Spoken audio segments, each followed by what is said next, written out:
Kita berdoa sebelum kita mendengarkan firman Tuhan. Sekali lagi kami ingin bersyukur kepada Engkau, Tuhan kami yang hidup, bukan Tuhan yang mati, Tuhan yang hidup, yang kami percayai dan kami sembah. Tuhan yang hidup, yang terus membimbing kami, dan Tuhan yang hidup, yang terus memberikan berkat kepada kami. Kami bersyukur kepada Engkau, Tuhan kami yang hidup. Dan kami memohon kepada Engkau, Tuhan kami yang hidup, untuk berfirman sekali lagi kepada kami. Kami sungguh membutuhkan firman-Mu yang hidup untuk hidup kami, membimbing jalan hidup kami, agar kami semakin selaras dengan Tuhan. Berkatilah kami, berkatilah hamba-Mu ini. Dalam nama Tuhan kami Yesus, kami berdoa. Amin. Silakan duduk, mari kita bersama-sama membaca firman Tuhan melanjutkan dari Lukas pasalnya yang ke-13. Sekarang adalah Lukas pasalnya yang ke-14. Kita akan membaca dari ayat 1 hingga ayatnya yang ke-6. Lukas pasal 14 ayat 1 hingga ayat yang ke-6. Saya harap saudara setiap kali membaca firman Tuhan itu teliti saudara, ada waktunya kapan, dan juga di mana, dan juga dengan siapa, dan juga kalimat-kalimat apa yang muncul baik dari Yesus maupun dari orang-orang lain. Dengan begitu saudara, kita akan lebih memahami dan kita akan lebih menghayati, dan juga kita bisa masuk ke dalam firman itu sendiri. Lukas pasal 14, 1-6, saya membaca ayat yang ke-1, jemaat sekalian membaca ayat yang kedua, bertanggapan hingga ayat yang ke-6. Lukas 14 ayat 1, demikian firman Tuhan, pada suatu hari Sabat, Yesus datang ke rumah salah seorang pemimpin dari orang-orang Farisi untuk makan di situ. Semua yang hadir mengamat-amati dia dengan saksama.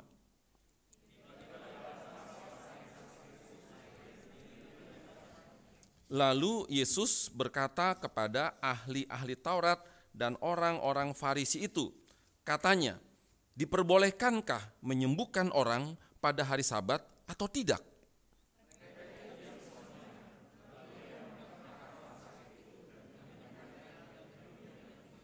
Kemudian dia berkata kepada mereka, siapakah di antara kamu yang tidak segera menarik keluar anaknya atau lembunya kalau terperosok ke dalam sebuah sumur, meskipun pada hari Sabat? Kita akan bandingkan dengan Lukas pasalnya yang ke-6, ini sangat mirip sekali tetapi ada beberapa perbedaan. Lukas pasal yang ke-6 kita baca dari ayat 6 hingga ayatnya yang ke-11. Kalau yang tadi orang yang sakit busung air, sekarang di dalam Lukas pasal 6 adalah orang yang mati tangan kanannya.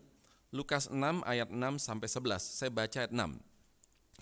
Pada suatu hari Sabat lain, song leader tolong maju. Pada suatu hari Sabat lain, Yesus masuk ke rumah ibadat, lalu mengajar. Di situ ada seorang yang mati tangan kanannya. Ahli-ahli Taurat dan orang-orang Farisi mengamati Yesus, kalau-kalau ia menyembuhkan orang pada hari Sabat, supaya mereka dapat alasan untuk mempersalahkan dia. Tetapi ia mengetahui pikiran mereka, lalu berkata kepada orang yang mati tangannya itu, bangunlah dan berdirilah di tengah. Maka bangunlah orang itu dan berdiri. Lalu Yesus berkata kepada mereka, aku bertanya kepada kamu, manakah yang diperbolehkan pada hari Sabat, berbuat baik atau berbuat jahat, menyelamatkan nyawa orang atau membinasakannya? Sesudah itu ia memandang keliling kepada mereka semua, lalu berkata kepada orang sakit itu, ulurkanlah tanganmu. Orang itu berbuat demikian dan sembuhlah tangannya. Maka meluaplah amarah mereka, lalu mereka berunding apa yang akan mereka lakukan terhadap Yesus. Kasihan ya, orang disembuhkan, mereka ngamuk, berunding, dan kemudian mereka siap melakukan sesuatu untuk Yesus. Saudara, demikian pembacaan firman Tuhan. Minggu lalu saudara kita sudah membahas tentang orang Farisi yang datang kepada Yesus, kemudian membawa kabar kepada Yesus supaya Yesus pergi dari sini.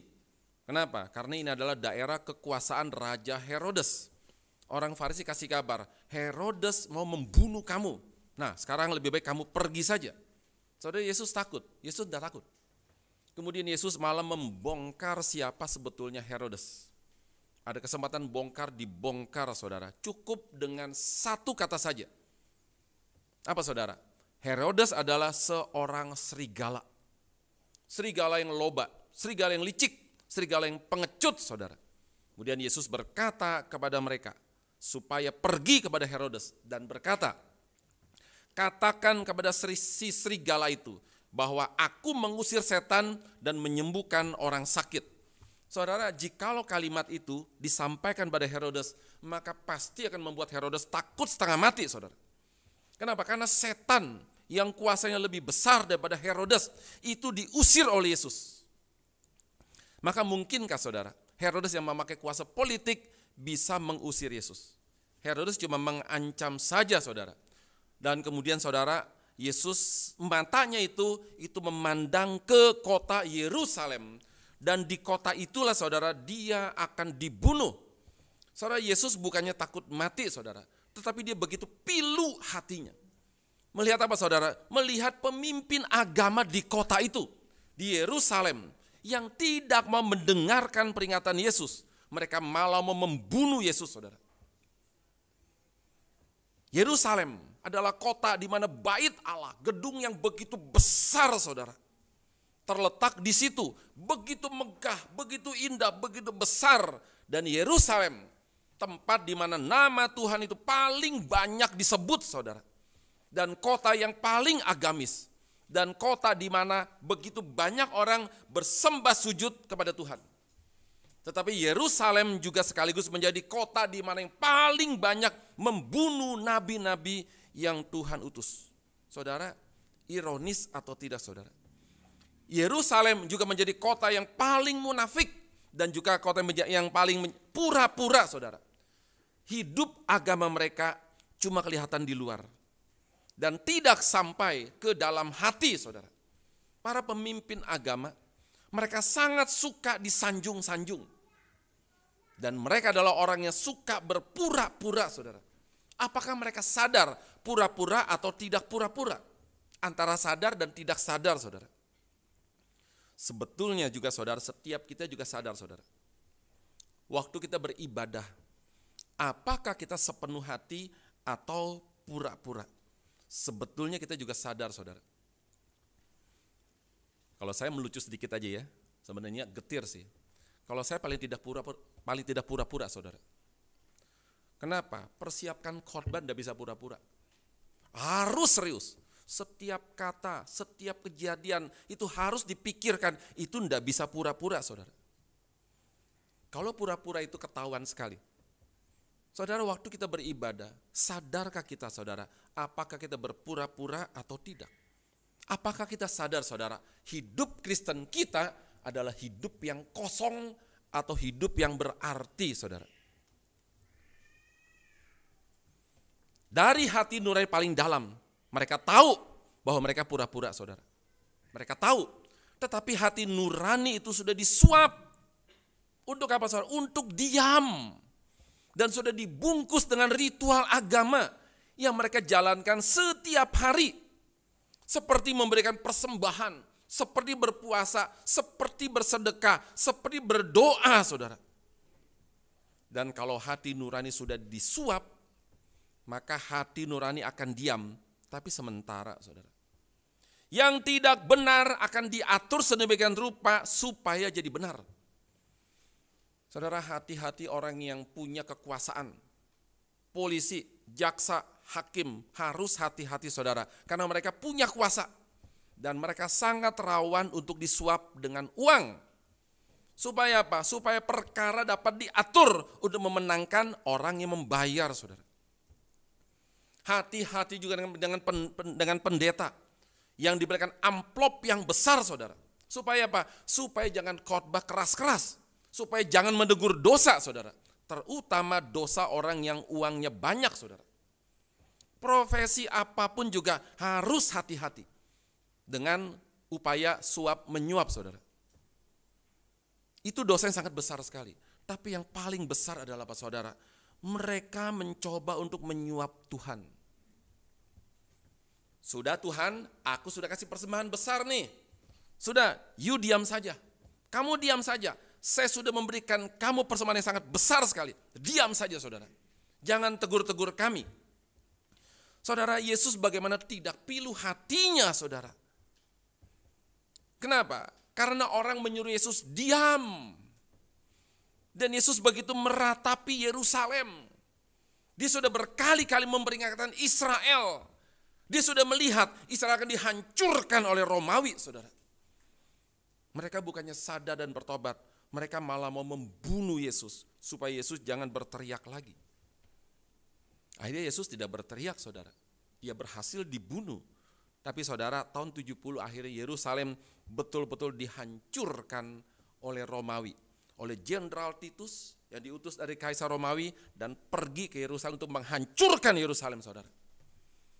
Yesus benar berkata, bait Allah yang kamu banggakan ini, suatu saat nanti tidak ada batu yang sambung menyambung menjadi satu, tidak ada lagi. Akan terpisah semuanya, saudara. Ketika Jenderal Titus menghancurkan Yerusalem, dia hancurkan bait Allah yang sangat mereka banggakan. Dan betul saudara, tidak ada bekasnya lagi. Sampai 2000 tahun kemudian saudara, maka kemudian orang mulai gali lagi. Di mana letak bait Allah saudara? Sudah tidak ada bekasnya lagi saudara. Kenapa? Karena mereka tidak mendengarkan peringatan dari Yesus. Mereka tidak rendah hati dan tidak mau belajar mendengar peringatan. Mereka lebih suka menggurui daripada digurui saudara. Dan mereka lebih suka mendengarkan pujian. Tapi sayang saudara, nabi yang suka memuji adalah nabi palsu. Nabi asli justru yang paling sering menegur mereka.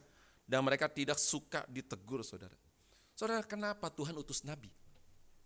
Kita mesti pikir saudara. Karena ada masalah di dalam umat.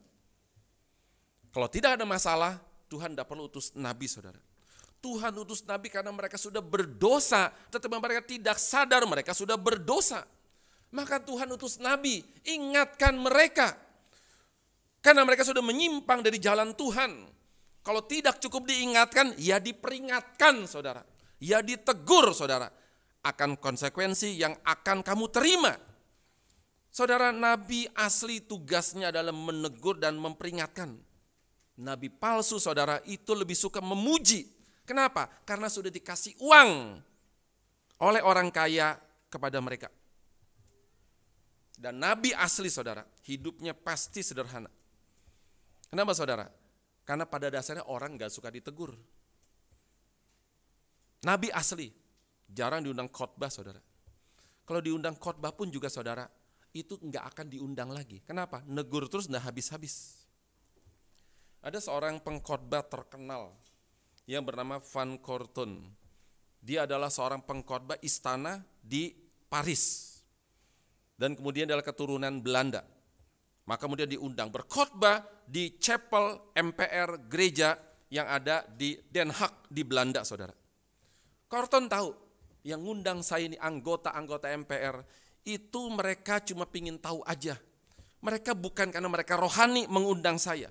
Mereka adalah orang yang suka menyanjung-nyanjung. Dan mereka adalah orang yang tidak punya hati buat Tuhan saudara. Tapi mereka pingin dengar Van Korton untuk berkhotbah. Korton tahu, tidak mau saudara. Maka diundang lagi, undang lagi. Ada Korton setuju. Oke, saya datang tapi dengan syarat. Apa syaratnya? Semua pejabat pemerintah harus datang. Dan kemudian syarat itu diterima. Dan kemudian Korton berkhotbah saudara. Yang terkenal itu dia berkhotbah tentang sida-sida dari Ethiopia. Siapa sida-sida? Seorang pejabat tinggi dalam Kisah Para Rasul. Pasalnya ke-8. Dan juga seorang yang membaca Alkitab, tetapi tidak tahu artinya. Dia tidak tahu artinya, kemudian dia tanya kepada Filipus yang orang biasa. Dan kemudian akhirnya sida-sida itu bertobat. Dan kemudian Van Korton khotbah mengandung 4 inti saudara. Dia berkhotbah. Seorang pejabat pemerintah yang baca Alkitab, nah itu sesuatu yang jarang. Seorang pejabat pemerintah yang mengakui ketidaktahuannya, juga jarang. Seorang pejabat pemerintah yang meminta petunjuk dari orang yang lebih rendah kedudukannya. Ini luar biasa jarang. Yang terakhir saudara, yang keempat. Seorang pejabat pemerintah yang bertobat itu paling jarang dari semuanya. Sudah khotbah saudara, tidak pernah ada undangan kedua kepada Van Korten saudara. Seorang nabi saudara, bukan senangnya menegur, tapi memang dia harus menegur. Sayangnya saudara, umat tidak suka ditegur. Akhirnya saudara, sudah bunuh saja para nabi yang setia itu saudara. Dan kemudian di dalam Lukas pasal 14 saudara, maka dicatat pada suatu hari Sabat, Yesus datang ke rumah salah seorang pemimpin dari orang-orang Farisi untuk makan di situ. Nah, Yesus mesti berurusan lagi dengan orang Farisi. Saudara, orang Farisi adalah gelar saudara. Itu adalah kumpulan orang-orang yang dikasih gelar sebagai orang Farisi. Berarti orang yang sangat pintar luar biasa. Tetapi saudara, masih banyak hal yang mereka tidak tahu. Dan masih terlalu banyak hal yang mereka harus pelajari. Termasuk belajar rendah hati. Dan Yesus saudara urusan lagi sama mereka. Pada hari apa saudara? Pada hari keramat. Yang bernama hari Sabat saudara. Hari ini kita tidak akan membahas lebih banyak tentang mujizatnya. Enggak saudara. Karena sudah cukup banyak membahas tentang mujizat saudara. Tapi hari ini kita akan lebih pikirkan tentang esensi pengajaran Yesus yang lebih penting daripada mujizat supranatural. Supaya apa saudara? Supaya iman kita bertumbuh. Bukan atas dasar mujizat, tapi atas dasar ajaran firman Tuhan saudara. Di dalam esensi ajaran daripada Yesus itu juga banyak terdapat mujizat saudara. Dan kita juga bisa mengalami mujizat kesembuhan rohani yang lebih daripada jasmani. Dan Tuhan Yesus saudara itu tidak selalu harus memakai mujizat supranatural untuk bereskan masalah. Dan Yesus lebih sering saudara memakai firman Tuhan. Dan bisa terjadi mujizat yang bahkan lebih ajaib saudara. Kalau kita bicara bentrokan antara Yesus dengan orang-orang Farisi, dengan para pemimpin agama, ini bukan hal baru. Ini sudah sering kali terjadi saudara. Tapi kemudian kita pikir, apa sih yang dipermasalahkan oleh para pemimpin agama? Yang mereka masalahkan bukan esensinya, bukan yang paling penting saudara, tapi yang berkaitan dengan hukum agama saudara.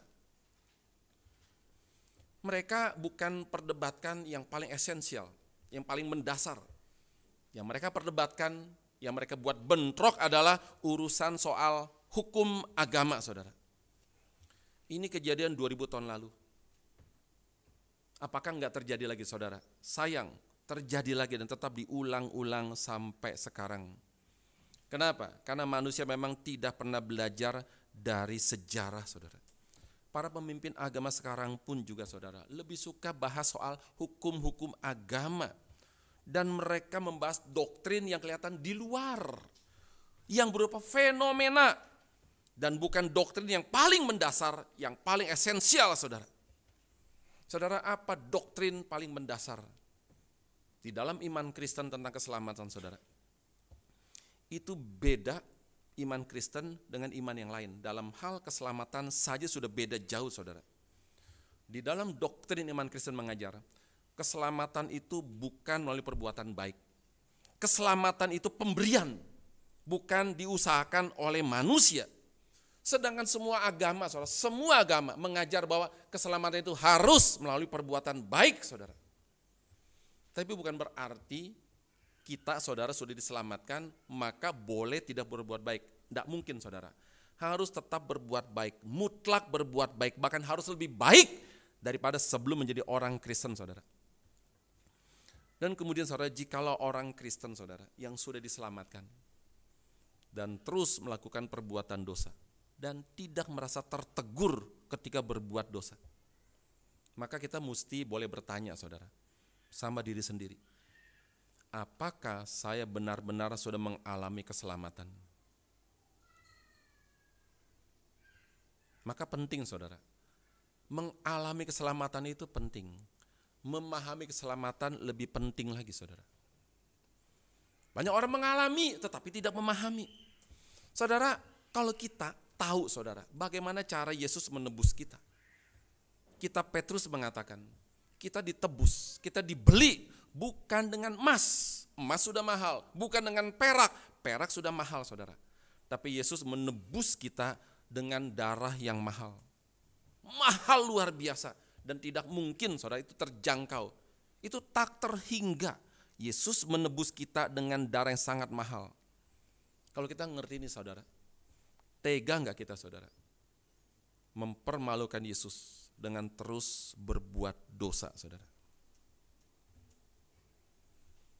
Kita mungkin sering mendengar, oh tenanglah, tenang, Tuhan Maha Pengampun. Dan Dia pasti selalu sedia mengampuni kita. Tapi saudara harus hati-hati saudara. Tuhan memang Maha Pengampun. Tapi bukan berarti Tuhan harus terus boleh dipermainkan oleh kita saudara. Saya lagi pikir-pikir ya, kenapa ya Tuhan itu sering ngampunin saya ya? Kenapa ya? Kenapa Tuhan sering ngampunin kita, padahal kita sering kali berbuat dosa saudara? Saya lagi pikir kenapa saudara? Nah saya coba bandingkan saudara. Ada seorang papa yang punya tenaga super kuat saudara. Anaknya nakal. Papanya sudah terus peringatkan, jangan nakal, jangan nakal, jangan nakal. Dan kemudian saudara, akhirnya papanya mau pukul saudara. Tapi kemudian papanya gak jadi pukul. Kenapa saudara? Dia tahu, kalau saya pukul anak saya dengan kekuatan tangan saya, bisa patah tulang saudara. Maka dia udah ampunilah, ampunilah. Semoga dia bertobat saudara. Itu papa saya kalau mukul saudara, waduh, saya pasti patah tulang. Tapi dia tidak mukul. Kenapa saudara? Karena dia punya tenaga yang sangat besar luar biasa. Coba kita bandingkan dengan Tuhan saudara. Dia maha kuasa, dia begitu perkasa sekali saudara. Waktu kita berbuat dosa, dia sering ampuni kita. Kenapa? Kalau dia sudah pukul saudara, kita bukan saja patah tulang, remuk tulang saudara. Saudara, kita tidak melakukan perbuatan dosa. Jangan punya mental seperti maling. Kenapa Anda berbuat, kenapa tidak nyolong? Karena takut ditangkap polisi. Takut digebukin, takut dipenjara. Jangan punya mental seperti itu saudara. Kenapa tidak nyolong? Kenapa tidak berdosa? Karena saya ingin menyenangkan Tuhan saya. Saya ingin untuk mencintai Tuhan saya. Maka saya tidak maling, maka saya tidak berbuat dosa saudara. Kalau kita saudara tidak berbuat dosa karena takut ditangkap, apa bedanya dengan maling saudara? Apa beda dengan kucing? Kenapa kucing tidak mengambil makanan di atas meja saudara? Ada makanan, ikan, dia mau ambil, batal. Kenapa? Dia lihat tuannya saudara, sudah pegang kayu. You berani naik, kayu akan mendarat di tubuh kamu saudara. Saudara kita saudara tidak berbuat dosa. Kenapa? Karena kita mencintai Tuhan. Kita melakukan perintah Tuhan saudara bukan karena kewajiban hukum, tapi karena kita mencintai Tuhan. Orang yang pacaran ngerti saudara. Ada seorang laki-laki cowok ngejar-ngejar cewek saudara. Cinta banget, cinta mati saudara. Maka saudara, apapun yang ceweknya minta dia pasti penuhin. Kenapa? Karena cinta saudara. Seperti Tuhan juga saudara, kita mencintai Tuhan, apapun yang Tuhan suruh kita penuhin. Kenapa? Karena mencintai Tuhan. Saudara, kita tidak berbuat dosa, jangan seperti punya mental maling saudara. Tapi kita punya mental, aku mengasihi Tuhan, aku mencintai Tuhan saudara. Saudara, itulah saudara doktrin yang paling penting di dalam doktrin keselamatan. Keselamatan bukan melalui perbuatan baik, tapi adalah pemberian dari Tuhan melalui Kristus saudara. Dan agama-agama saudara, mereka lebih suka membahas hal berhubungan dengan fenomena yang kelihatan. Bukan membahas tentang esensi atau makna yang tidak kelihatan, yang paling penting saudara. Dan celakanya saudara, itu juga terjadi di dalam iman Kristen. Kalau ada suatu agama, mereka saudara, tanggal hari raya itu sangat esensial bagi mereka. Pokoknya tanggal sekian. Yang lain bilang tidak bisa, pokoknya tanggal sekian. Itu esensial bagi mereka saudara. Kalau bagi kita saudara, tanggal Natal 25 Desember pasti. Tidak mungkin ada perdebatan saudara. Kenapa? Karena bukan esensial. Asal tahu saja saudara, Yesus itu pasti lahir bukan di tanggal 25 Desember. Tidak mungkin saudara. Kenapa? Desember, Israel, musim sangat dingin. Itu menusuk tulang kalau malam. Dan tidak mungkin gembala-gembala itu menjaga domba di waktu malam, itu tidak mungkin saudara. Maka pasti bukan 25 Desember. Kapan? Mungkin Maret. Tapi yang paling pasti saudara, tidak esensial. Lalu kemudian kenapa jadi 25 Desember? Karena orang-orang kafir yang percaya kepada Yesus, mereka dulu menyembah kepada dewa matahari 25 Desember. Kemudian mereka baptis saja saudara. Sudah, bukan tanggal lahir dewa kita, tapi menjadi tanggal lahir Yesus yang sekarang kita percaya. Saudara, itu tidak esensial saudara. Tapi sayang saudara, akhir-akhir ini, di dalam Kristen pun juga suka bahas yang tidak esensial. Menjadi sangat penting sekali. Apa saudara? Bahasa roh.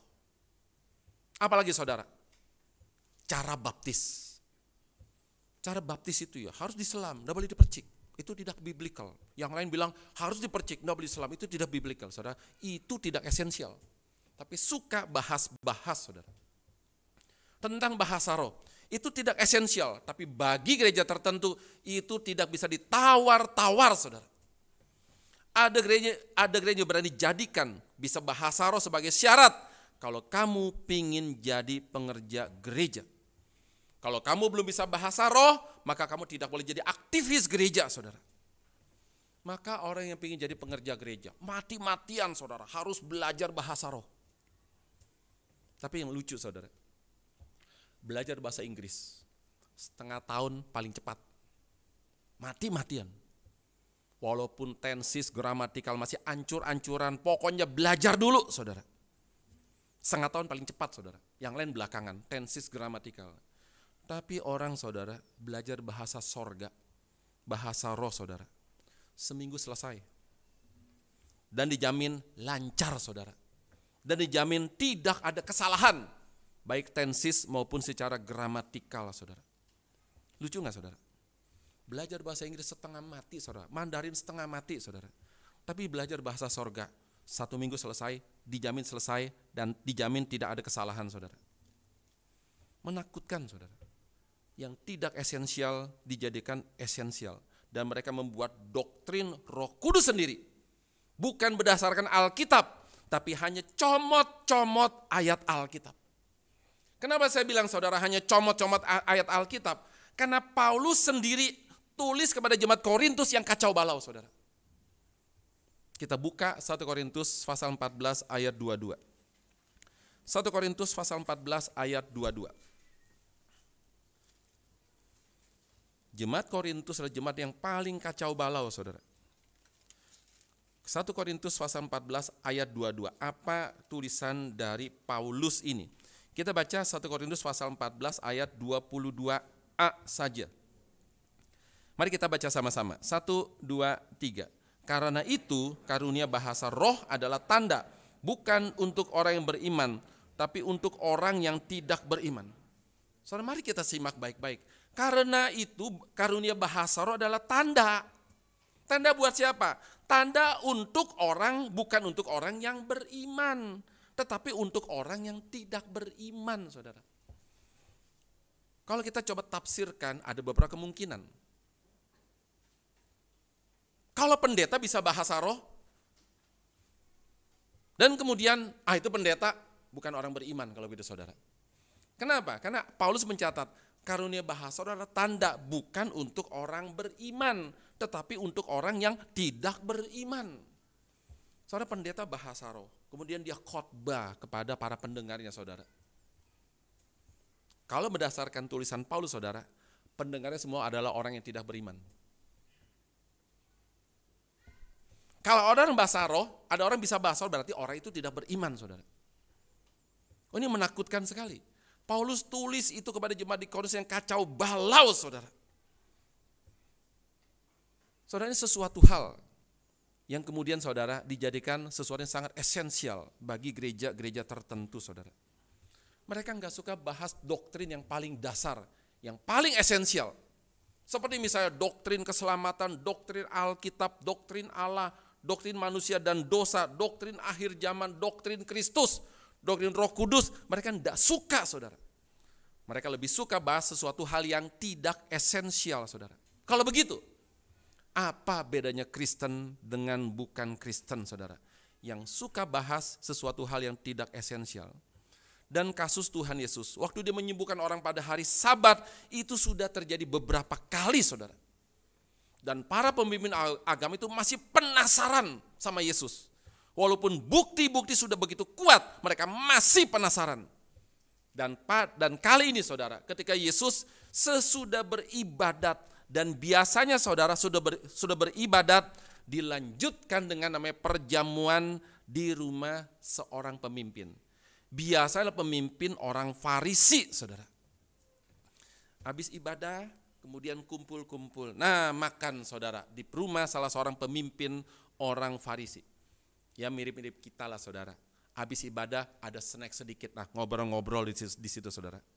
Dan kemudian, saudara, pada waktu itu para pemimpin agama, mereka melihat terus, mengamat-amati Yesus dengan seksama.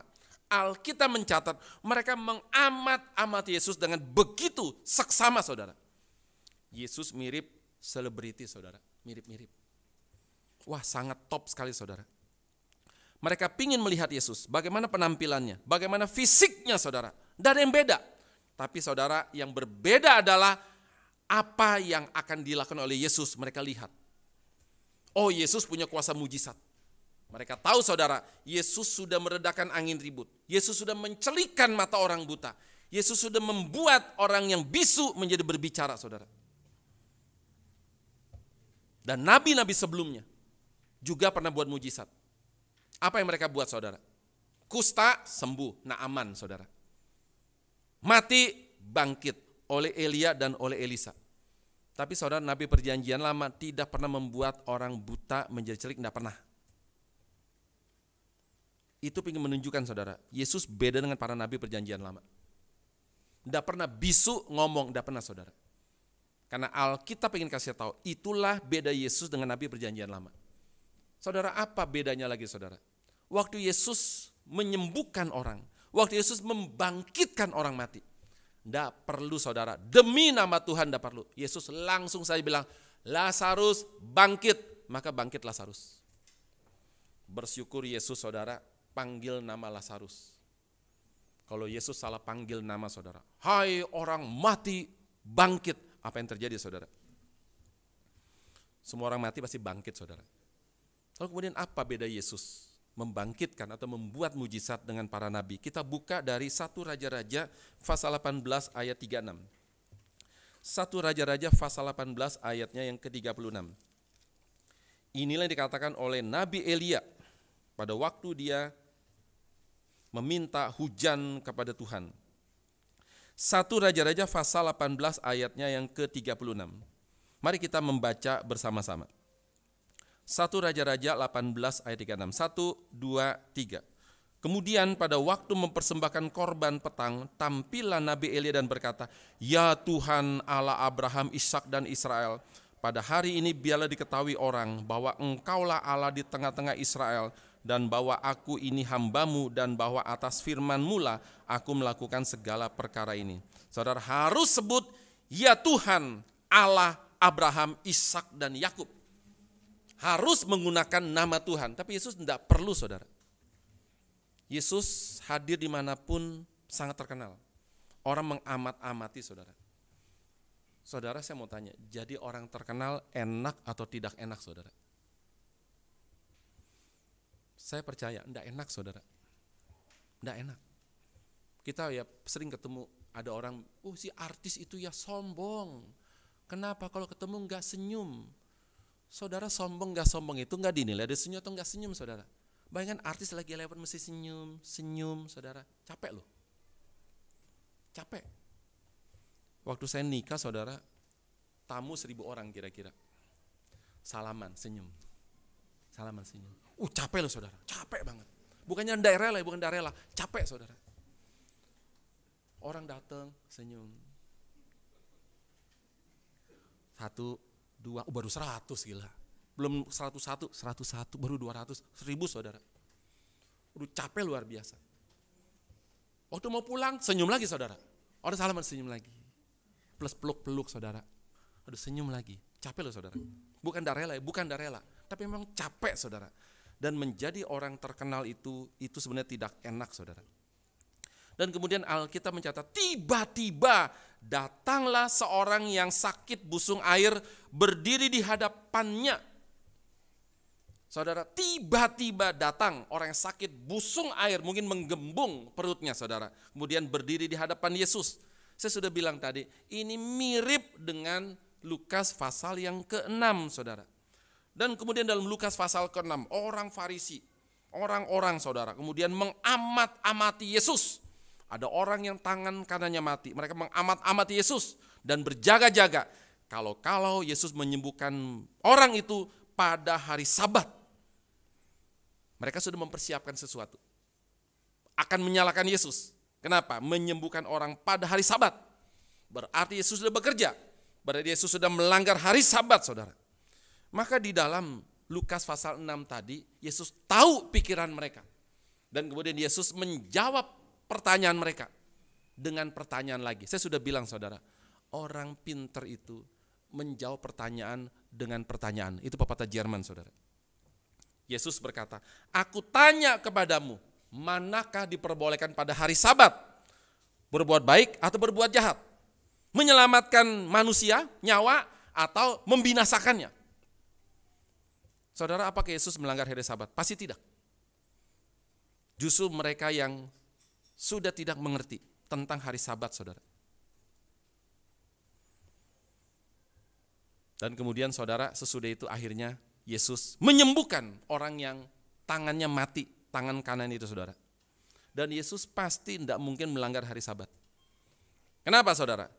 Karena kalau Yesus melanggar hari Sabat, Yesus pasti tidak diberikan kuasa oleh Tuhan saudara. Dan sebetulnya saudara, Yesus adalah Allah yang beri peraturan Sabat kepada bangsa Israel. Dan tidak mungkin Yesus langgar, tidak mungkin saudara. Tidak mungkin. Seperti TAP MPR, berlaku buat seluruh rakyat, juga berlaku buat anggota MPR yang membuat TAP MPR saudara. Yesus bukan melanggar Sabat, tapi Yesus menggenapkan Sabat saudara. Maka para rabi-rabi Yahudi, orang-orang Farisi, itu sudah salah menginterpretasi Sabat saudara. Dan pada sekarang saudara, pada kondisi kali ini saudara, ada sedikit beda kalimat. Di dalam pasal ke-14, diperbolehkankah menyembuhkan orang pada hari Sabat atau tidak saudara? Maka pada waktu mereka mengamat-amati Yesus, pasti banyak pertanyaan yang timbul di dalam benak mereka. Dan Yesus bilang, Yesus menjawab pertanyaan dalam benak mereka. Diperbolehkankah menyembuhkan orang pada hari Sabat atau tidak? Saudara, terjadi mujizat. Apa mujizat saudara? Diam. Alkitab mencatat semua itu diam saudara. Semua orang termasuk pemimpin agama yang sangat terpelajar diam semua saudara. Biasanya ribut, rame-rame bisa ribut. Tapi Yesus pintar membuat mereka diam. Dengan satu pertanyaan, diperbolehkankah menyembuhkan orang pada hari Sabat atau tidak? Mereka semua diam saudara. Itu mujizat yang pertama saudara. Dan kemudian Yesus menjawab pertanyaan mereka lagi saudara. Dengan cara apa? Dengan cara membuat mujizat. Mereka itu diam semuanya. Lalu ia memegang tangan orang sakit itu dan menyembuhkannya dan menyuruhnya pergi. Saudara, Yesus menjawab pertanyaan mereka sekarang dengan mujizat. Yang ketiga saudara, Yesus jawab lagi dengan pertanyaan lagi saudara kepada mereka. Siapakah di antara kamu yang tidak segera menarik keluar anaknya atau lembunya kalau terperosok ke dalam sebuah sumur meskipun pada hari Sabat? Alkitab mencatat mereka bungkam semuanya. Dan mereka tidak sanggup membantah argumen dari Yesus saudara. Saudara, sebetulnya kalau Yesus tidak buat mujizat pun mereka tetap tidak sanggup bantah argumen Yesus. Saya ulang sekali lagi saudara, kan Yesus buat mujizat. Kalau Yesus tidak membuat mujizat pun mereka tetap tidak sanggup membantah argumen dari Yesus. Itu terbukti pada waktu Yesus diadili oleh imam-imam kepala, oleh Pilatus dan oleh Herodes, dan Yesus tidak buat mujizat saudara. Dan Yesus hanya lawan mereka dengan memakai argumen-argumen.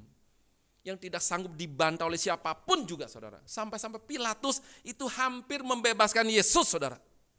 Kenapa? Karena para pemimpin agama tidak berhasil membuktikan kesalahan Yesus.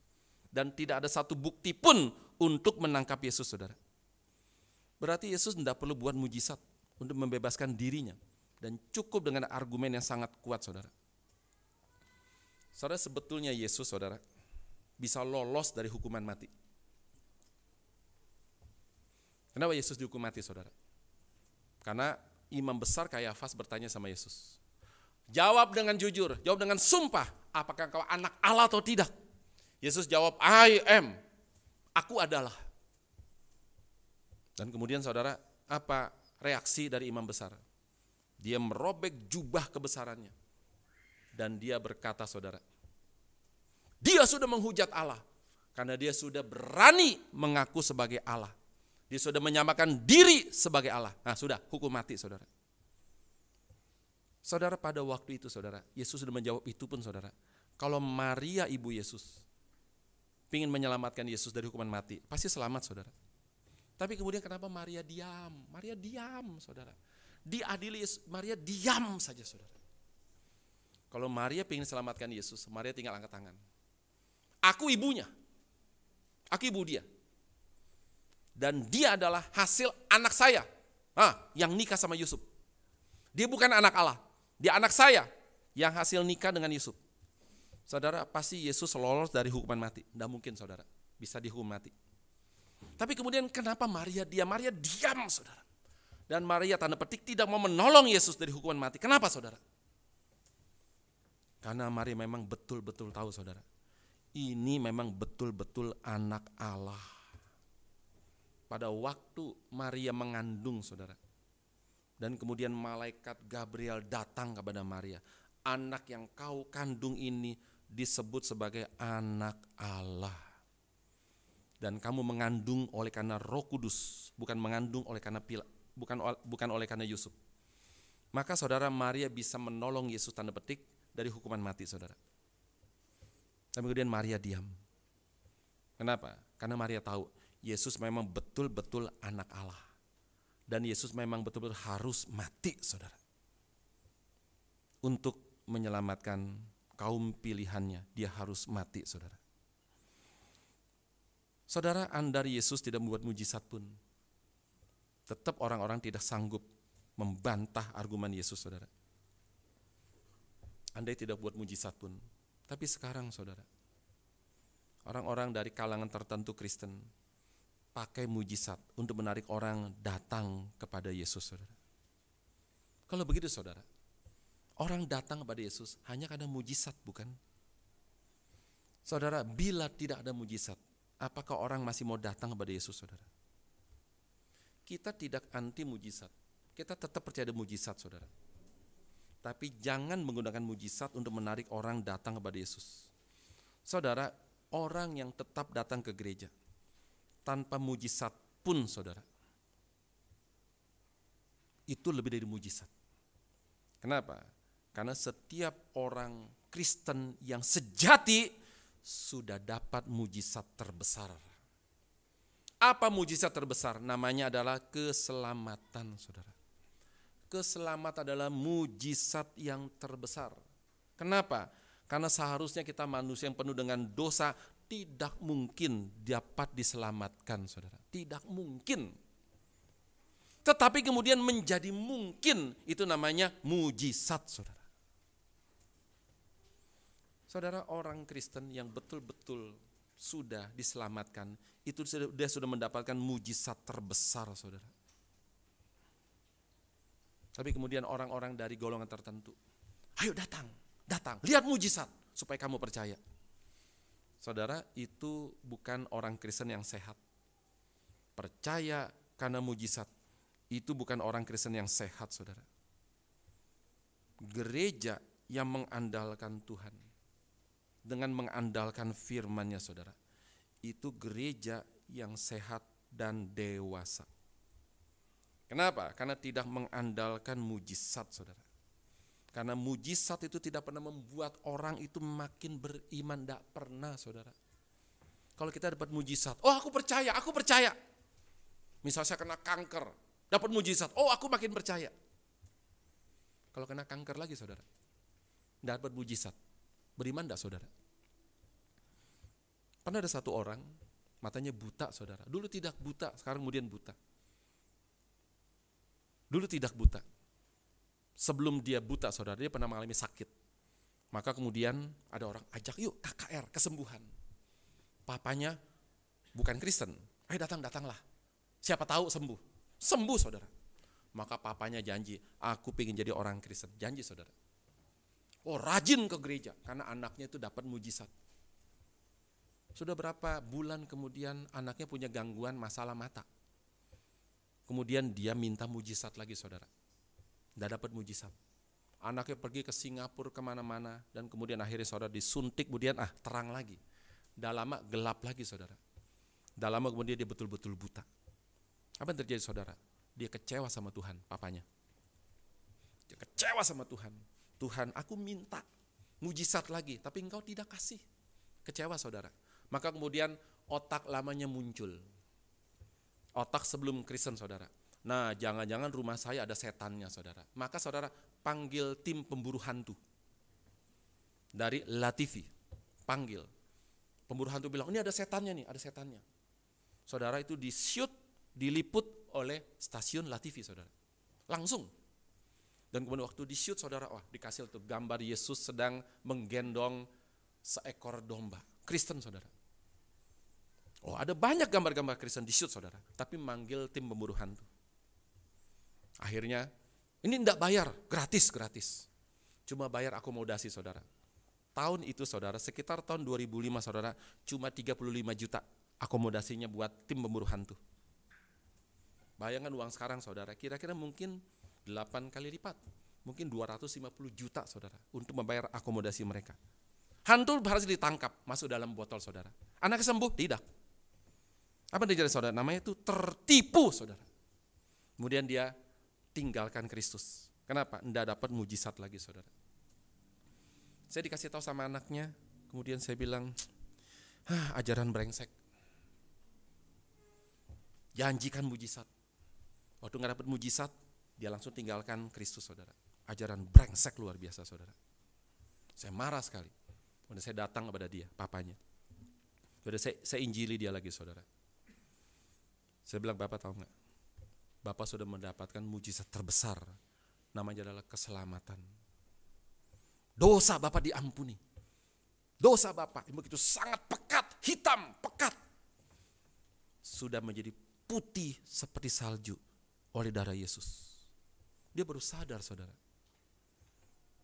Kemudian dia nangis. Dan nangis kemudian dia bilang, Pak Amin, saya mau minta ampun lagi kepada Tuhan. Datanglah kepada Tuhan Pak. Datanglah pada Tuhan. Dia minta ampun saudara. Dan saudara dia betul-betul menerima Yesus pada waktu itu, bukan sebelumnya saudara. Saya janji sama dia, Om, nanti 2 minggu lagi saya mampir ya datang. Ngobrol-ngobrol sama Om. Oh iya makasih silakan. Minggu depan dia mati ditabrak oleh mikrolet saudara. Di depan Golden Truly Gunung Sari.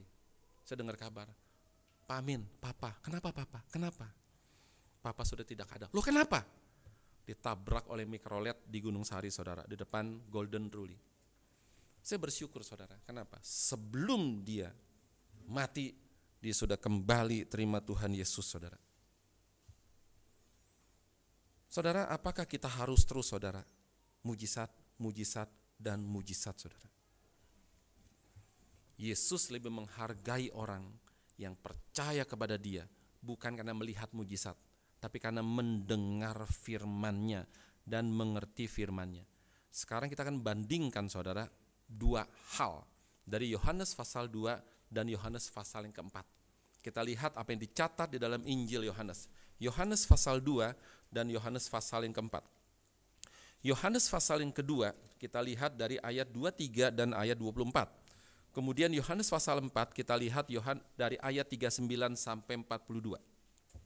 Mari kita membaca bersama-sama Yohanes pasal yang kedua ayat 23 sampai 24.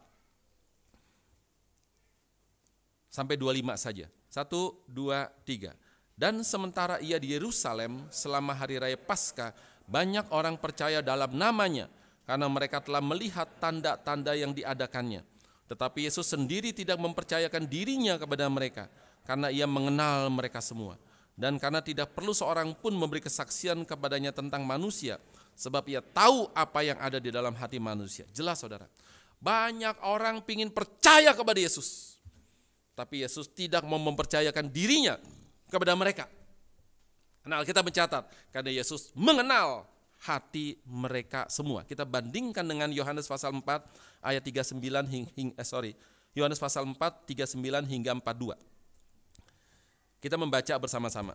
Yohanes 4 39 sampai 42. 1 2 3. Dan banyak orang Samaria dari kota itu telah menjadi percaya kepadanya karena perkataan perempuan itu yang bersaksi. Ia mengatakan kepadaku segala sesuatu yang telah kuperbuat. Ketika orang-orang Samaria itu sampai kepada Yesus, mereka meminta kepadanya supaya ia tinggal pada mereka. Dan ia pun tinggal di situ 2 hari lamanya. Dan lebih banyak lagi orang yang menjadi percaya karena perkataannya. Dan mereka percaya kepada perempuan ini. Kami percaya tetapi bukan lagi karena apa yang kau katakan. Sebab kami sendiri telah mendengar dia. Dan kami tahu bahwa dialah benar-benar juru selamat dunia. Saudara, dalam Yohanes pasal keempat, mereka percaya karena mendengar Yesus, mendengar tentang dia dan tahu siapa dia, bahwa dia adalah benar-benar juru selamat dunia, saudara. Yang satu mau percaya karena melihat, Yesus tolak. Tapi Yesus tidak mempercayakan dirinya pada mereka. Yang satu lagi tidak melihat mujizat, tapi mereka mau percaya kepada Yesus. Karena mereka mengerti siapa Yesus. Dan Yesus terima, saudara. Di dalam Yohanes pasal kedua tentang seorang perempuan Samaria. Seorang pelacur. Seorang wanita brengsek. Yang punya 5 suami. Berarti merebut suami orang lain, saudara. Tapi akhirnya dia percaya kepada Yesus. Sesudah mendengar dan mengerti firman Tuhan, saudara. Perempuan itu tidak sakit jasmani. Dia tidak buta. Tangannya tidak mati. Dia tidak lumpuh, kulitnya tidak kusta, saudara. Tapi dia punya penyakit yang lebih parah dari penyakit jasmani, namanya penyakit rohani, saudara. Dia minder, dia gak mau bergaul sama siapapun juga. Maka saudara, dia gak berani cuci baju di perigi Yakub itu, saudara. Pada pagi hari dia tidak berani. Kenapa? Perempuan pada ngumpul dan akan ngomongin dia, perebut suami orang, 5 suaminya, saudara. Maka dia datang siang-siang. Sendirian, saudara. Dan Yesus sengaja lewat Samaria, kota yang menolak Yesus, saudara, karena beda bangsa sudah. Kemudian Yesus sengaja duduk di perigi Yakub. Yesus sengaja suruh murid-muridnya, kamu pergi beli makanan karena aku lapar. Waktu muridnya pergi, nggak lama kemudian datang seorang perempuan Samaria, seorang pelacur, saudara, wanita brengsek, saudara. Dia begitu pahit, saudara, hidupnya.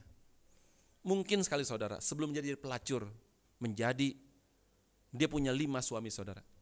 Sebelumnya mungkin dia pernah direbut suaminya oleh orang lain, saudara. Dia trauma, dia sakit hati, saudara. Kemudian dia balas kejahatan dengan kejahatan, saudara.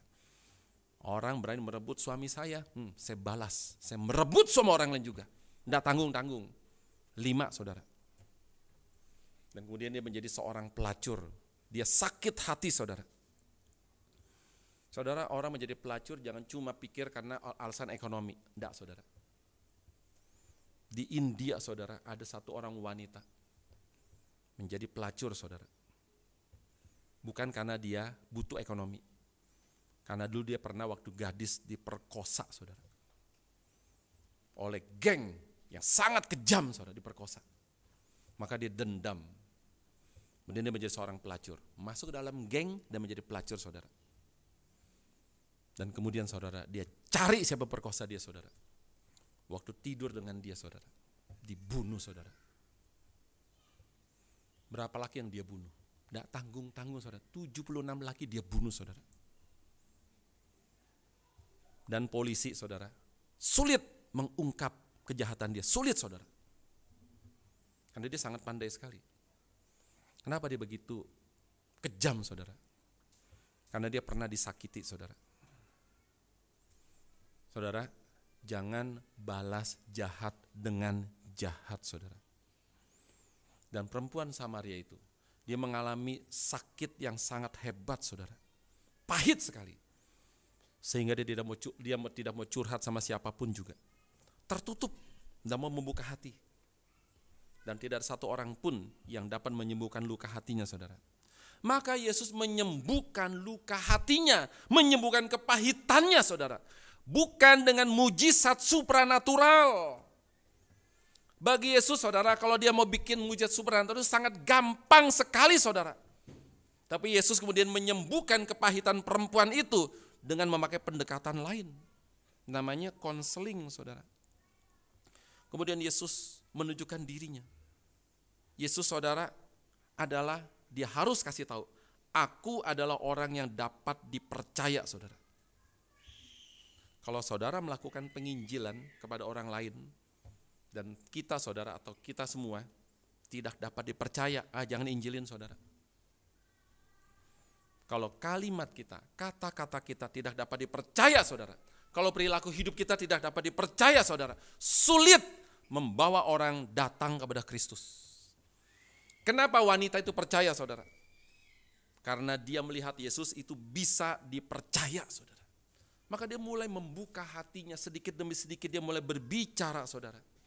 Dan kemudian ketika wanita itu, dia sudah, saudara, pahitnya kemudian dia sembuh, saudara. Dia percaya kepada Yesus, bukan karena melihat mujizat, tapi karena mengerti firman, saudara. Apa yang terjadi, saudara? Sesudah luka hatinya sembuh, maka Alkitab mencatat, tidak perlu disuruh-suruh, dia pergi ke kotanya dan dia bersaksi kepada semua orang, aku sudah menemukan dia, aku sudah menemukan dia, Sang Mesias. Dan akhirnya, saudara, banyak orang percaya kepada Yesus, bukan karena melihat mujizat, tapi karena mendengar kesaksian wanita ini yang pahitnya sudah disembuhkan oleh Yesus dan hidupnya sudah diubahkan oleh Yesus. Walaupun tanpa mujizat supranatural, saudara. Maka saya berani katakan, firman Tuhan itu sendiri adalah mujizat, saudara. Saudara, tujuan kita bukan mujizat supranatural, tapi firman Tuhan itu adalah sendiri mujizat, saudara. Kalau kita mau menggali, kalau kita mau menelusuri firman Tuhan, saudara, maka kita akan menemukan begitu banyak mujizat, saudara. Bayangkan ya, Yesus melalui firman-Nya telah membuat hati yang dingin menjadi hangat. Membuat hati yang luka menjadi sembuh. Membuat hati yang membenci menjadi mengasihi. Membuat hidup yang tak berpengharapan menjadi pengharapan. Dan membuat yang iman yang lemah itu menjadi kuat, saudara. Dengan apa? Dengan firman Tuhan, saudara. Dengan firman Tuhan. Saya bersyukur kepada untuk mama saya, saudara. Kena penyakit tidak tanggung-tanggung, pankreatitis, hepatitis, 2, saudara. Titis, sakitnya ampun, saudara. Pankreatitis itu sakit setengah mati, saudara. Ditambah hepatitis. Oh, kasihlah petidin, tambahin lagi, tidak mempan, saudara. Sakit, teriak-teriak, aduh sakit, saudara. Maka di rumah sakit, aduh kasihan orang sebelah, sudahlah kita di kamar satu aja lah, mahal enggak apa-apa, jangan ganggu sebelah.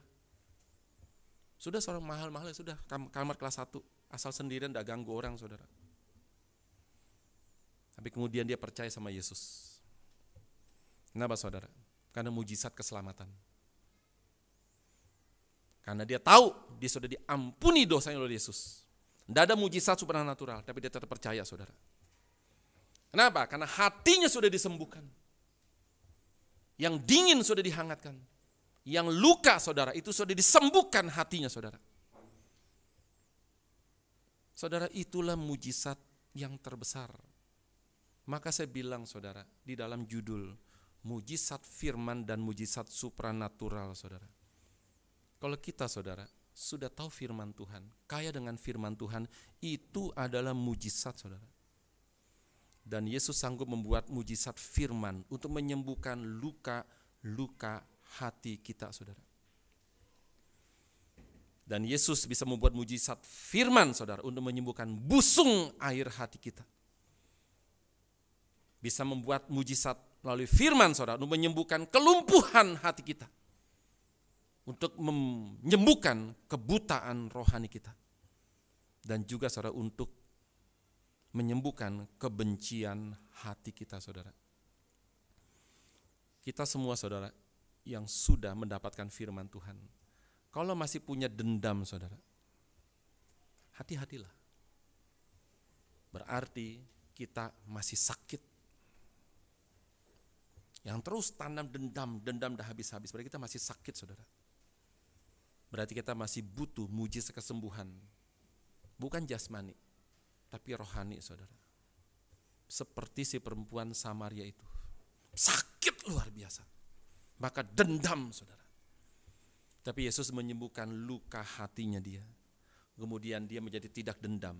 Malah dia mengasihi semua orang, saudara. Dan diberitakan Injil, saudara. Kalau bagi kita, saudara, yang jiwa rohani kita sudah sembuh, saudara, maka saudara, kita akan dikuatkan menghadapi ancaman apapun, juga penderitaan, saudara, akan kita kuat, saudara. Sakit jasmani apapun, saudara, kita pasti akan kuat, saudara. Kenapa? Karena firman Tuhan itu yang menguatkan kita, saudara. Semoga, saudara, kalau kita sudah dikuatkan oleh firman, mari kita kuatkan orang lain juga, saudara, dengan firman. Jangan janjikan mujizat supranatural, saudara. Tidak ada gunanya, saudara. Karena Alkitab bilang, Yesus tidak mempercayakan dirinya kepada mereka. Karena Yesus mengenal hati mereka semua. Mari, saudara, melalui khotbah pada hari ini. Pertama, berubah konsep, saudara. Berubah konsep. Kita tidak anti mujizat. Saya pun sudah sering dapat mujizat, saudara. Sangat sering. Tapi tidak boleh gunakan kesaksian itu, saudara, untuk bawa orang kepada Yesus. Tidak boleh, saudara. Saya pernah hampir mati kena tetanus. Sudah begini semua, saudara. Kaku semua, tidak bisa jalan, saudara. Bisa sembuh, itu mujizat, saudara. Satu orang dokter majelis bilang, Pak Amin pernah kena tetanus? Pernah. Sudah begini, sudah. Selamat. Ibu kan masih bisa ngomong sama kamu. Dia bilang, tau gak, dari 10 cuma 1 yang selamat. Dia Pak Amin katanya. Juga saya pernah, saudara, ketika ada satu orang jemaat jatuh dari motor, dijamret, kepalanya, akhirnya dioperasi, saudara. Dan kemudian operasi berjalan baik. Tidak lama kemudian drop habis. Dokter panggil semua keluarga. Lalu kemudian kakaknya telepon saya. Pak, lagi di mana, Pak? Lagi ibadah di pusat. Kenapa? Adik saya, Pak. Kenapa? Sudah sekarat. Bapak bisa datang? Datang. Kemayoran, saudara. Gereja Kemayoran, RS Kemayoran, Mitra. Datang, saudara. Dan kemudian dijelaskan oleh dokter, mohon maaf ya, mohon maaf. Pertama operasi berjalan sangat lancar, tapi sekarang keadaannya begini. Dia bilang, andai dia hidup pun, dia sudah seperti mayat hidup. Kenapa? Karena oksigen sudah tidak mengalir sekian lama ke otaknya, saudara. Jadi dua kemungkinan, mati atau hidup pun dia seperti mayat hidup. Ya sudah. Maka kemudian, saudara, ya sudah, kita persiapkan kematian dia, saudara. Ayo kita datang, kita bikin ibadah singkat di ruang ICU, isolasi, saudara. Saya, kemudian ada kakaknya, ada saudaranya, kira-kira 4 atau 5 orang sama suster, saudara. Saya bilang, mari kita persiapkan kematian dia. Semoga Tuhan ampuni dosa dia, semoga dia minta ampun kepada Tuhan. Dan kemudian, saudara, saya tetap doa. Tuhan, jikalau Tuhan berkenan, sembuhkan dia. Jikalau Tuhan berkenan. Tapi biarlah kehendak Tuhan yang terjadi, itu yang terbaik, saudara. Nyanyi, how great thou art. Maka jiwaku pun memujimu. Sudah, saudara, selesai. Lalu kemudian sudah persiapkan kematian dia, saudara. Teman-temannya mulai datang. Lalu kemudian ini ruang ICU, satpam tidak kasih. Saya bilang sama satpam, Pak, tolong Pak ya, terakhir, tolonglah. 2 orang jadilah Pak. Masuk, doakan dia. Udah selesai keluar, saudara, saya dari jam 7 sampai jam 5 sore, saya nongkrong di rumah sakit. Temennya banyak yang datang, udah bisa masuk ICU. Saya bilang, Pak, tolong Pak, Terakhir Pak, terakhir. Oh datang lagi masuk 2 saudara, doakan lagi. Habis jam 5 saya permisi, saya mau ibadah. Saudara 2 hari kemudian dia bangkit lagi loh, hidup, sadar, tahu semuanya saudara. Saya terkejut, dokter lebih terkejut lagi saudara. Dan kemudian sesudah dia bisa ingat lagi semua orang dalam 2 hari saudara, saya tanya sama dia. Li, mau tanya, kamu tahu nggak bahwa teman kamu banyak doakan kamu? Saya tahu. Hah, kok tahu? Kan enggak sadar. Saya memang enggak sadar tapi dengar kuping saya.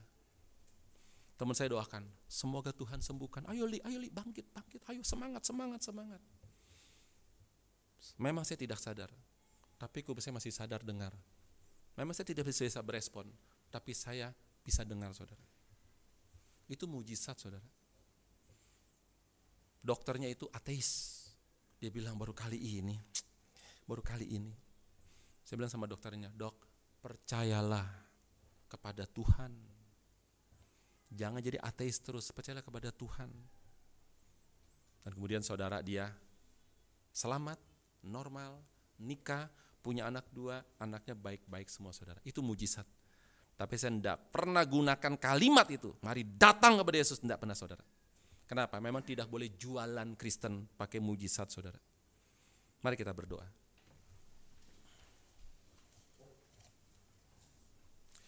Ya Tuhan, Bapa di dalam sorga, Tuhan kami yang hidup, Tuhan yang mendengarkan kami, Tuhan yang juga bersedia mendengarkan kami bersyukur kepada Tuhan. Biarlah kiranya firman Tuhan yang diperdengarkan kami tangkap dengan baik. Biarlah firman Tuhan yang diperdengarkan kepada kami mengerti. Dan biarlah dengan firman Tuhan kami makin percaya kepada Tuhan melalui firman-Mu yang adalah mujizat yang sangat besar sekali untuk kami yang sudah Tuhan berikan kepada kami. Dan biarlah kiranya Tuhan juga sekarang berkenan mendengar doa kami. Tuhan kuatkanlah kami ketika kami dalam kesulitan, penderitaan, pergumulan yang besar. Dengarkanlah kami ya Tuhan, dan pakailah firman-Mu untuk mengubah kami. Pakailah firman-Mu ya Tuhan untuk memberikan konsep yang benar kepada kami. Sehingga dengan firman Tuhan itu kami yang tengah bergumul, Tuhan berikan jawaban. Kami yang tengah bergumul, Tuhan berikan penghiburan kepada kami. Bersyukur untuk firman yang masih Tuhan perdengarkan kepada kami. Hamba-Mu juga sangat berterima kasih kepada Engkau, karena Engkau rela memberikan firman yang begitu berharga kepada hamba-Mu yang lemah ini. Hamba-Mu mengucapkan syukur terima kasih kepada Tuhan, dan juga segenap jemaat-Mu juga mengucapkan syukur kepada Tuhan yang begitu baik kepada kami. Terima kasih Tuhan kami ucapkan kepada Engkau, Tuhan kami yang hidup. Dalam nama-Mu yang kudus, Yesus Kristus, Tuhan kami, penebus jiwa kami, dan gembala agung jiwa kami, yang sudah menuntun jiwa kami berdoa dan kami bersyukur. Amin.